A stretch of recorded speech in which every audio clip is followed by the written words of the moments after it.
السلام علیکم ورحمۃ اللہ وبرکاتہ۔ الحمد للہ رب العالمین والعاقبۃ للمتقین وعلی آلہ واصحابہ اجمعین۔ اللہم صل علی محمد فی اول کلامنا، اللہم صل علی محمد فی اوسط کلامنا، اللہم صلی علی محمد فی آخر کلامنا۔ امید کرتا ہوں آپ تمام حضرات اللہ کے رحم و کرم سے بخیر و عافیت ہو گئے۔ اللہ ہم تمام کو خوشحال رکھے، صحت مند رکھے، تمام دنیا آخرت کی خوشی عطا فرمائے، اور عموماً پورے عالم انسانیت کے لیے خوشحالی کے، فراوانی کے، راحت کے فیصلے مقدر فرمائے۔ محترم عزیزو، اس وقت آپ تمام کے درمیان میں آنے کی وجہ یہ ہے، گزشتہ ایک لمبے وقفے سے چونکہ ملک کے حالات ناسازگار ہونے کی وجہ سے ایک جمعہ جیسا بہترین موقع ہوا کرتا تھا جس میں ہم لوگ آ کر آپ کے درمیان میں کچھ اللہ کے، اس کے نبی کی بتلائی ہوئی باتیں، کچھ قرآن و حدیث کی باتیں، کچھ شریعت کی، دین و سنت کی باتیں جو سراسر انسانیت کے لیے خیر ہے، بھلائی ہے، آپ کے درمیان میں پیش کیا کرتے تھے۔ اور چونکہ دین، شریعت یہ انسانی کے نفع ہی کے لیے ہے، اور صرف نفع ہی کے لیے نہیں بلکہ ہمت اور انسان کو جرأت مند بناتا ہے۔ دین اسلام وہ دین ہے جس نے ہر موڑ پر، ہر مایوسی کے موڑ پر انسانیت کو ہمت اور جرأت دینے کا کام کیا ہے۔ لیکن چونکہ حالات ایسے گزر رہے ہیں کہ یہ باتیں اب اس وقت میں ہم تمام کے درمیان میں بیٹھ کر کرنے کی تقریباً ایک عرصہ ہو گیا، ہم تمام اس کا موقع مل نہ سکا۔ اس لیے سوچا کہ کیوں نہ آپ تمام کے درمیان میں سوشل میڈیا کو ایک ذریعہ بہانہ بنا کر آپ سے کچھ باتیں شیئر کروں، تاکہ ہمارے دلوں کا بوجھ بھی ہلکا ہو، اور اللہ کرے کہ زبان سے کوئی بات ایسی نکل جائے جس کے ذریعے کسی بندے کے دل پر لگ جائے، کسی کے نفع کی بات بن جائے۔ اس لیے علامہ اقبال نے فرمایا ہے کہ درد دل کے واسطے پیدا کیا انسان کو، ورنہ طاعت کے لیے کچھ کم نہ تھے کرو بیاں۔ دین کا ایک بہت بڑا حصہ یہ ہے کہ ہم انسانوں کے لیے تڑپیں، انسانوں کے لیے مچلیں، انسانیت کا درد ہمارے سینوں میں ہو۔ اس لیے محمد عربی صلی اللہ علیہ وسلم کی بہت ساری چیزوں کے اوپر، حرکات کے اوپر، زندگی کے لمحات کے اوپر قرآن پاک میں روشنی ڈالی گئی ہے۔ آپ دیکھو گے اس میں خاص محمد صلی اللہ علیہ وسلم کو مخاطب کر کے اللہ رب العالمین نے فرمایا لَعَلَّكَ بَاخِعٌ نَفْسَكَ، مکمل آیت ہے جس میں فرمایا کہ محمد صلی اللہ علیہ وسلم آپ ان لوگوں کے لیے اتنا تڑپتے ہیں، اتنا مچلتے ہیں، اتنے بے چین ہوتے ہو، اتنے آنسو بہاتے ہو، کیا آپ ان کے لیے اپنی جان دے دو گے؟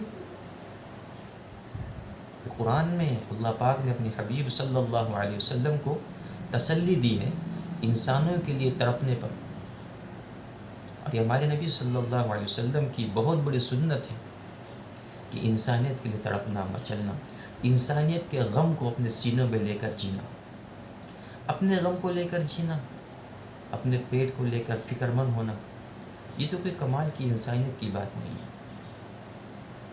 اس لیے کہ اپنے پیٹ کے لیے پھرنا، اپنے غم کے لیے پریشان ہونا، اپنی ہی پریشانیوں کے اندر الجھے رہنا، یہ تو جانوروں میں بھی پایا جاتا ہے، لیکن اپنے آس پڑوس میں رہنے والے، عالم میں بسنے والے انسان ان کی فکر کرنا یہ نبوی شان ہے۔ اس لیے میرے عزیزوں، اس وقت آپ سے عرض کرنا ہی ہے کہ مبارک لمحات، مبارک گھڑیاں جس میں سے آج ہم گزر رہے ہیں، یوم الجمعہ کا دن ہے۔ ایک وقت ہوا کرتا تھا کہ ہم جمعہ کا انتظار کرتے تھے، صبح سے تیاری کر کے۔ کچھ لوگ وہ بھی تھے بیچارے جو جمعہ کا اہتمام فجر ہی سے کیا کرتے تھے، اور کچھ لوگ تھے جو اذان سن کر جمعہ کی تیاری میں بھاگ دوڑ میں لگ جاتے تھے، اور اہتمام سے جمعہ کی نماز مساجد میں آ کر ہم ادا کرتے تھے۔ لیکن اللہ کی شان، اللہ کی مرضی، مومن کی شان یہ ہے کہ رضا بالقضاء کے مزاج والا ہوتا ہے کہ میرے رب کا جو فیصلہ ہو گیا میں اس پر راضی ہوں، خوش ہوں۔ اسلام نے ہم کو مایوس ہونا نہیں سکھایا ہے۔ اس لیے آپ دیکھو، مایوسیاں اور خوشیاں یہ زندگی کے حصے ہیں۔ زندگی ہوگی تو آدمی خوش بھی ہوگا، مایوس بھی ہوگا، صحت بھی ملے گی، بیماری بھی آئے گی، فقر و فاقہ بھی ہوگا، مالداری بھی، تونگری بھی نصیب ہوگی۔ یہ زندگی کے حالات ہیں جو عدلتے بدلتے رہتے ہیں۔ سب یہ تمام حالات ملتے ہیں زندگی ہونے کی وجہ سے۔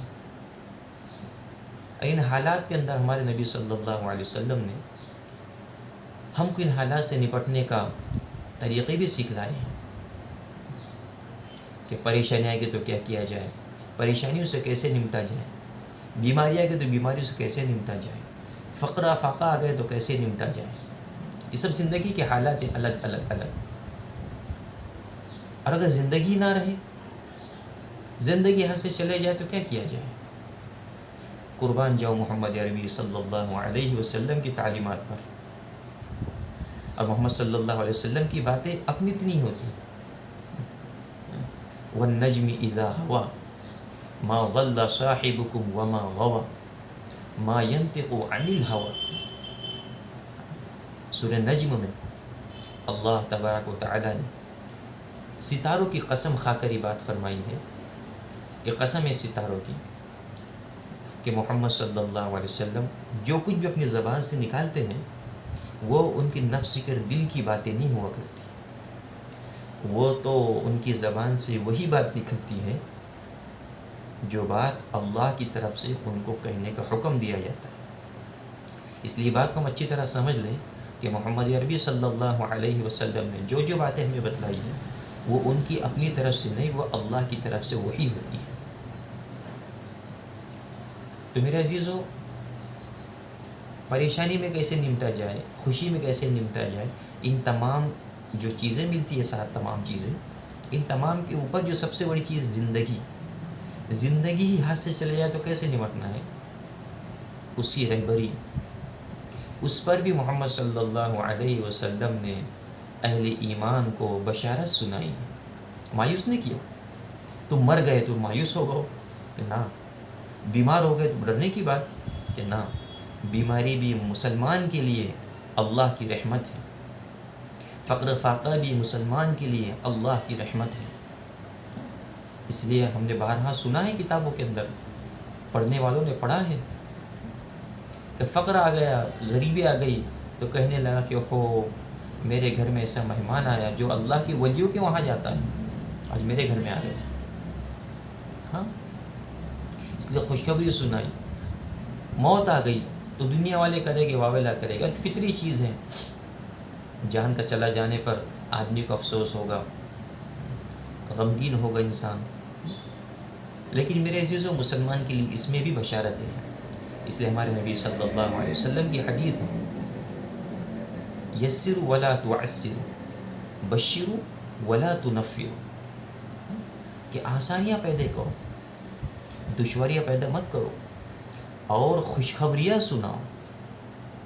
جی، خوشخبریاں سنانے کا حکم دیا گیا، خوشخبریاں سناؤ، نفرتیں مت دلاؤ، ہاں، خوشخبریاں سناؤ۔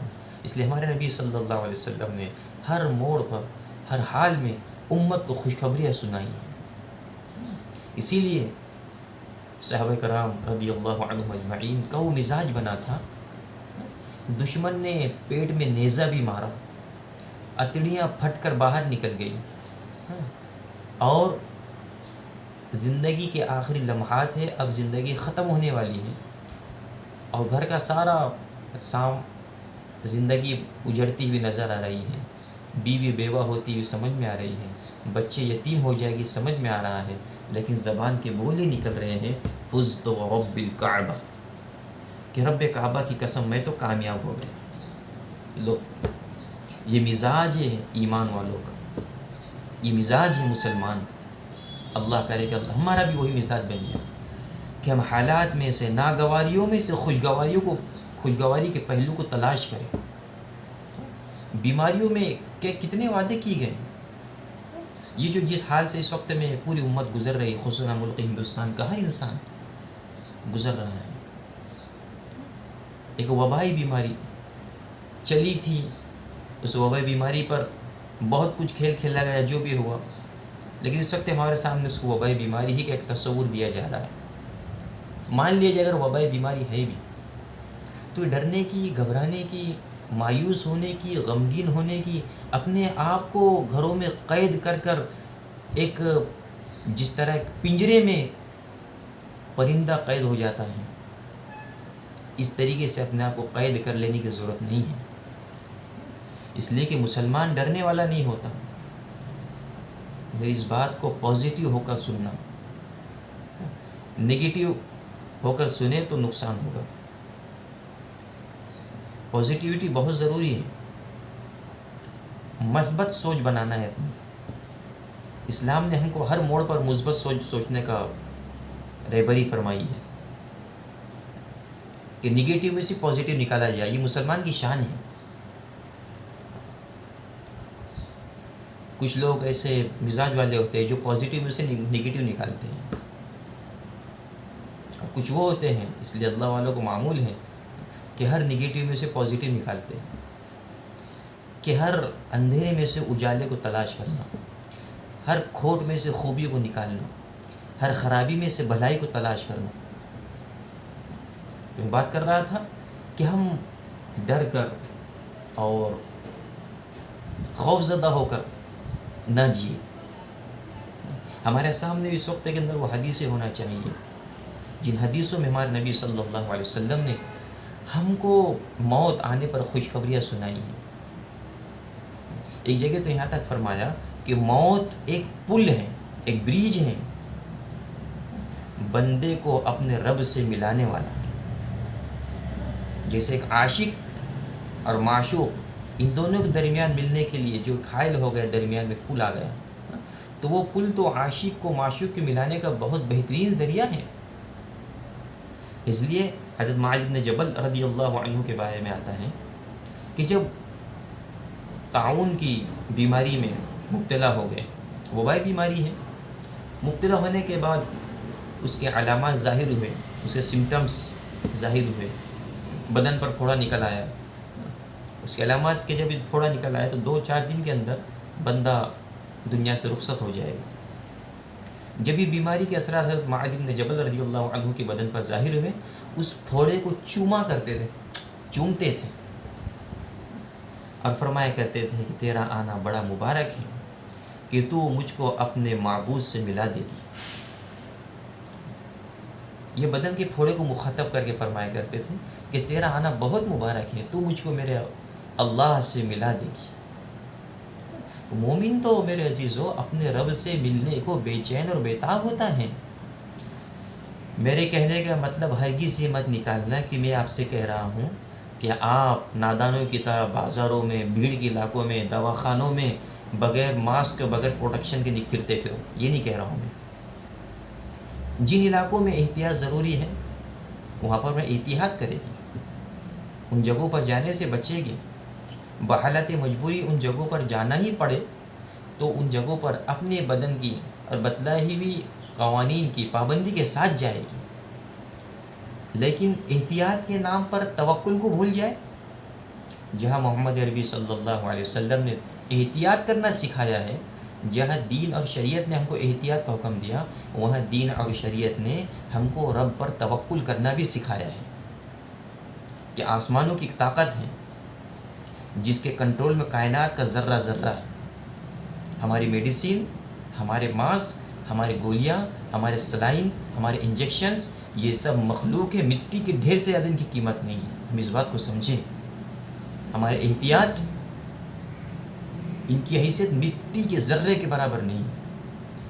اگر رب اپنی طاقت دکھانے پہ آ جائے، تمام احتیاطی کمروں میں زندگی گزارنے والے دواخانوں میں جا کر ایڈمٹ ہو جاتے ہیں، اور جھوپڑ پٹیوں میں زندگی گزارنے والے اور راستوں پر فٹ پاتھوں پر پلنے والے، ان کو ایک ٹیبلٹ کی ضرورت نہیں پڑتی.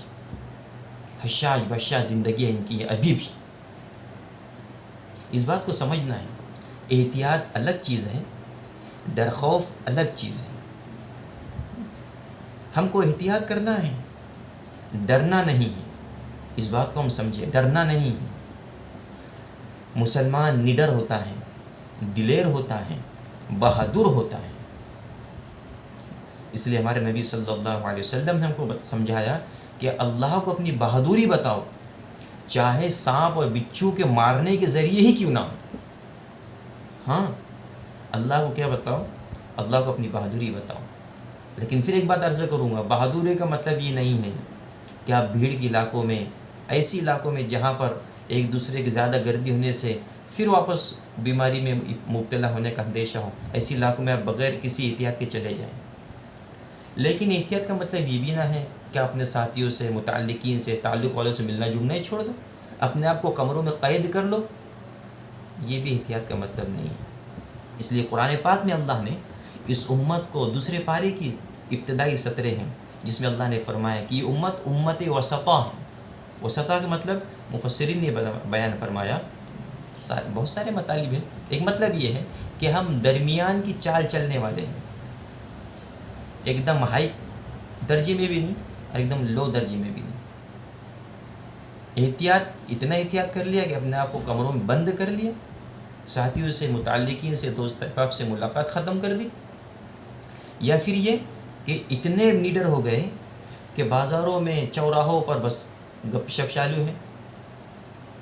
یہ انداز بھی صحیح نہیں، یہ انداز بھی صحیح نہیں. درمیان انداز یہ ہے کہ ہم ضرورت کے موقع پر ماسک بھی لگائیں، سینیٹائزر کا استعمال بھی کریں. جی، اور جہاں ضرورت نہیں ہے، اب تو باقاعدہ تو کچھ ایڈورٹائز بھی دیکھا ہوں اس طریقے کی، جس میں یہ حکومت یہ بات سمجھا رہی ہے کہ آپ کو ہر جگہ پر ماسک لگانے کی ضرورت نہیں ہے.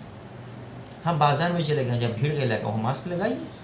اب دواخانے چلے گئے، وہاں پر جراثیم ہوتے ہیں، کیٹانو ہوتے ہیں، اور ماسک لگائیے.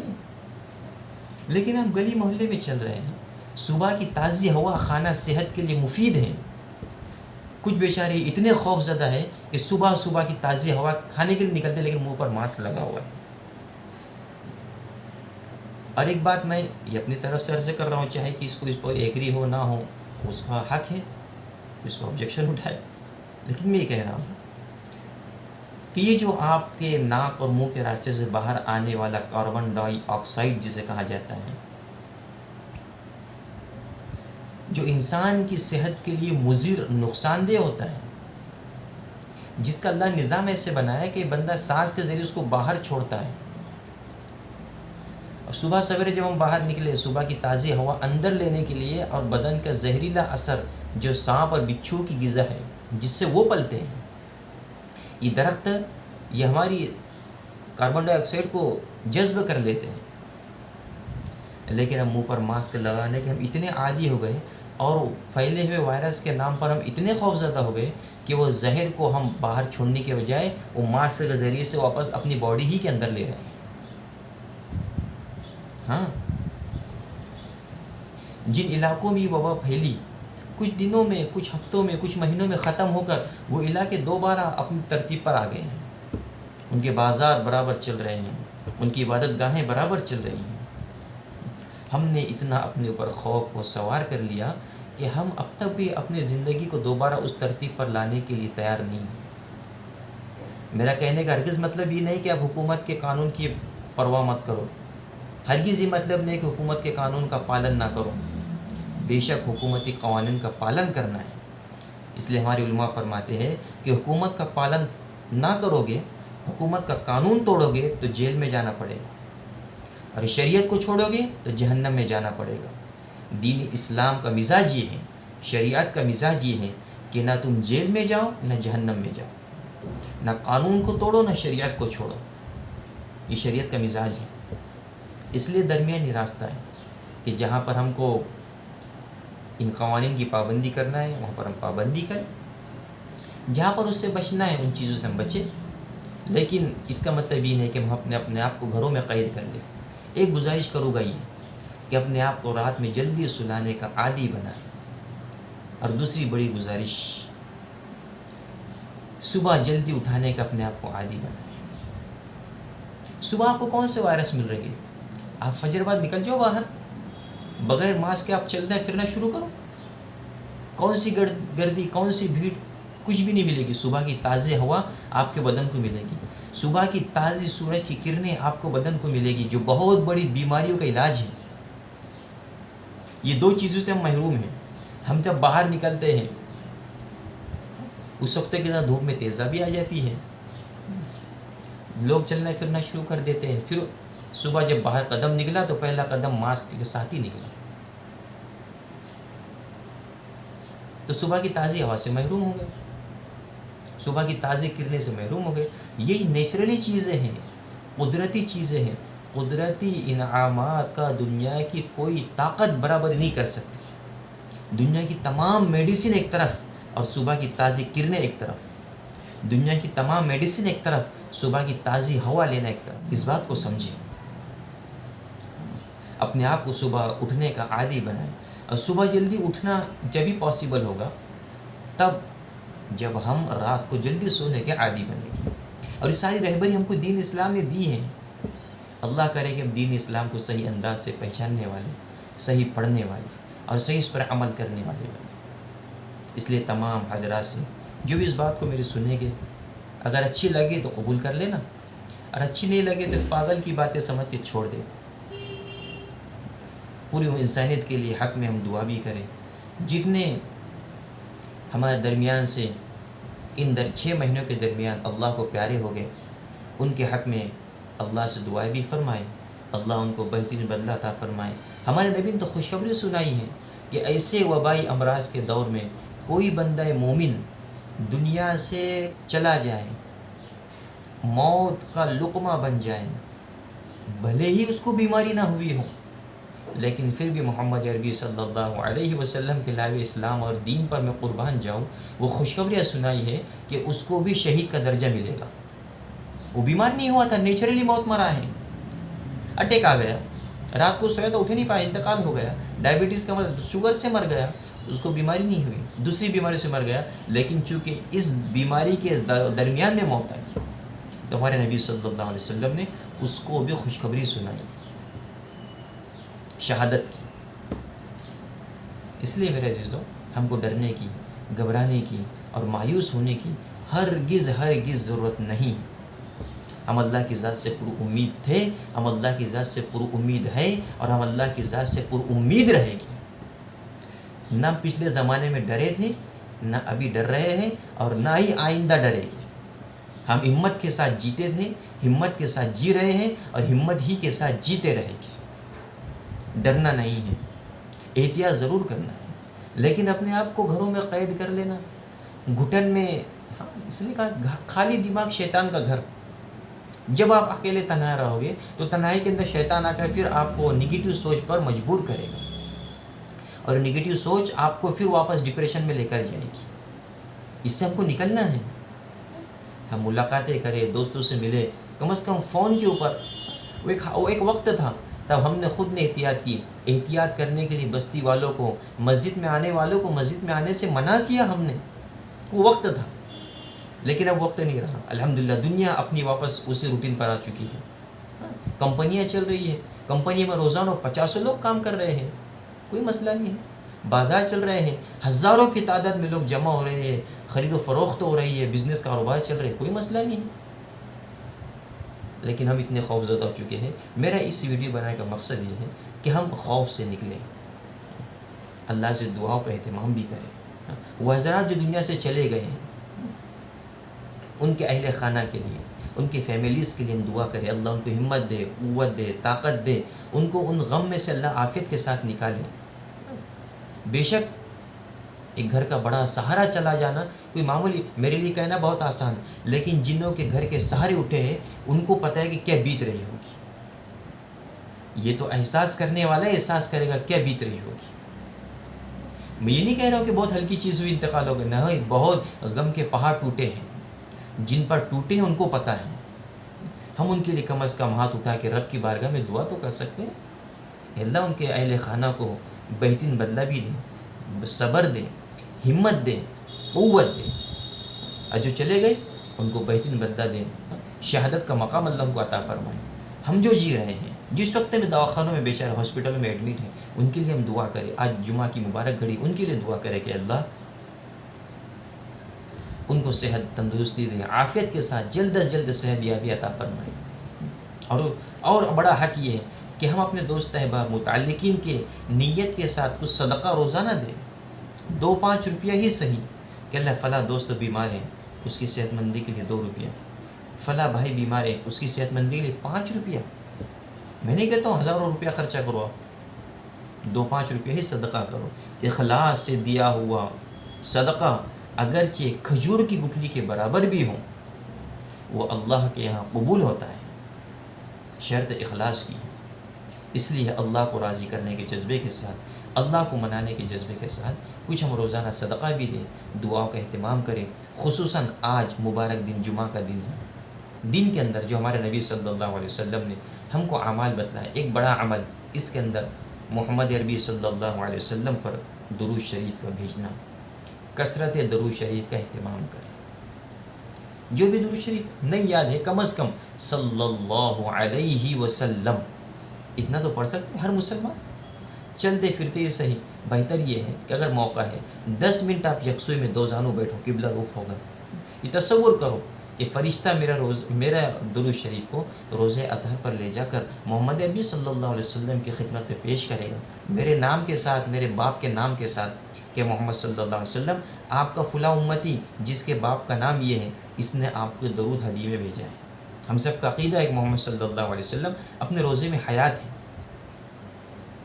تو درود شریف کا اہتمام۔ دوسری چیز جو ہم بہت نازک دور سے گزر رہے ہیں، اس میں جو سب سے زیادہ ضروری ہے، سورہ کہف کی تلاوت کا اہتمام۔ ایک جگہ ہمارے نبی نے فرمایا کہ جو شخص سورہ کہف کی ابتدائی 10 آیتوں کو تلاوت کر لے گا جمعہ کے دن، آئندہ جمعہ تک اور مزید 3 دن، یعنی مکمل 10 دن، ان 10 دن کے درمیان اگر دجال نکل گیا، جو سب سے خطرناک فتنہ ہے قیامت کے فتنوں میں سے، یہ 10 آیتوں کا تلاوت کرنے والا، اللہ اس کو دجال کے فتنے سے 10 دن تک محفوظ کر لے گا۔ اب کم از کم 10 آیتیں، کوشش کرے پوری سورہ کی تلاوت کرے، اگر نہیں ہے کم از کم شروع کی 10 آیتیں، یا ایک روایت میں آخر کی 10 آیتوں کے بارے میں بھی آئے ہیں، تو آخر کی 10 آیتوں کی تلاوت کر لیں۔ یہ جمعہ کے چھوٹے مختصر سے اعمال ہیں۔ اس کے علاوہ بہت سارے مجرب اعمال اللہ والے نے بتلائے ہیں، جس کو جیسے موقع ملے ان اعمال کو کرتے رہیں۔ اور ایک گزارش، جہاں دین نے ہم کو کرنے کے کاموں کا حکم دیا ہے، وہاں بچنے کی باتوں کا بھی حکم دیا ہے۔ دین کسے کہتے ہیں؟ دین کہتے ہیں کرنے کے کاموں کو کرنا اور بچنے کے باتوں سے بچنا۔ اس وقت کے اندر ہمارے درمیان میں ایک چیز چلی ہے، جمعہ مبارک۔ میں کوئی مفتی نہیں ہوں، آپ کو فتویٰ نہیں دوں گا، لیکن مفتیان کرام سے سنی ہوئی باتیں آپ تک پہنچانا یہ میرا کام ہے۔ اس لیے آپ سے عرض کروں گا کہ جمعہ مبارک کی وبا سے بچے، دوسروں کو بھی بچائیں۔ دین کوئی فیشن کا نام نہیں ہے، دین کوئی دل کو اچھا لگنے والا کام دین ہو جائے، اس مزاج سے اپنے آپ کو نکالے ہم کہ جو ہم کو اچھا لگ رہا ہے وہ دین ہوگا، کہ نہ، جو محمد عربی صلی اللہ علیہ وسلم کو اور ان کے وارثین کو، علماء کو اچھا لگے وہ دین ہے۔ جس بات پر علماء کی رائے جمع ہو جائے وہ دین ہے، وہ شریعت ہے، ہم سمجھ جائیں اس بات کو۔ اس لیے یہ چیز جمعہ مبارک کی چیز پسندیدہ نہیں ہے، ایک رواجی چیز ہے، اور دین ہم کو رواج سے نکالنا چاہتا ہے اور نبی کی مزاج پر ڈالنا چاہتا ہے۔ اس لیے بھی جمعہ مبارک کی وبا سے نکلے، اس چیزوں سے بچیں. کوئی دوست احباب رشتہ دار بھائی ہم کو جمعہ مبارک کے میسج بھیجیں، اس کو ہم پیار محبت سے سمجھائیں کہ بھائی جمعہ مبارک کہنا کوئی دین شریعت کا حصہ نہیں ہے، لیکن ایسا نہ ہو کہ ہم اس کو پابندی سے کرتے چلے جائیں تو آنے والی پیڑھیاں اس کو دین سمجھ بیٹھے اور ذریعہ ہم بنے گی بدعت کو شروع کرنے کا. اسے ہم اس سے بچیں. ہاں جمعہ کے دن آپ کو اگر جمعہ ہی کی یاد دلانا ہے کسی کو تو آپ اس کو ایسے میں کر کے بھیجیں کہ بھائی درود شریف کا اہتمام کرو، آج سورہ کہف کا اہتمام کرو، جمعہ کی سنتیں اس کو لکھ کر بھی جمعہ کی سنتیں کیا کہ اچھا لباس پہنو، تیل لگاؤ، خوشبو لگاؤ، مسواک کا اہتمام کرو، جمعہ کی تیاری صبح سویرے کرو، جمعہ کی نماز ادا کرنے کے لیے جلد از جلد جمعہ کی ادا کرنے کی جگہ پر جا کر بیٹھو، خطبہ شروع ہونے سے پہلے جا کر صفوں کو درست کر لو، صفوں کو پھلانگو مت. یہ چیزیں تو آپ جمعہ کی یاد دہانی کے لیے کروا سکتے، لیکن یہ جمعہ مبارک یہ شریعت کا دین کا مزاج نہیں ہے. یہ نئے نئے فنڈے ہیں، ان چیزوں سے ہم مسلمانوں کو ہی بچنا ہے، ہم ہی کو بچنا بھی ہے، دوسروں کو بچانا بھی ہے.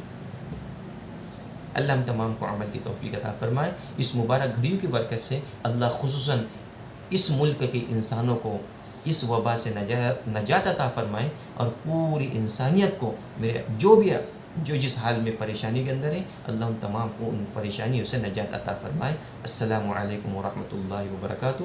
وآخر دعوانا ان الحمد للہ رب العالمین.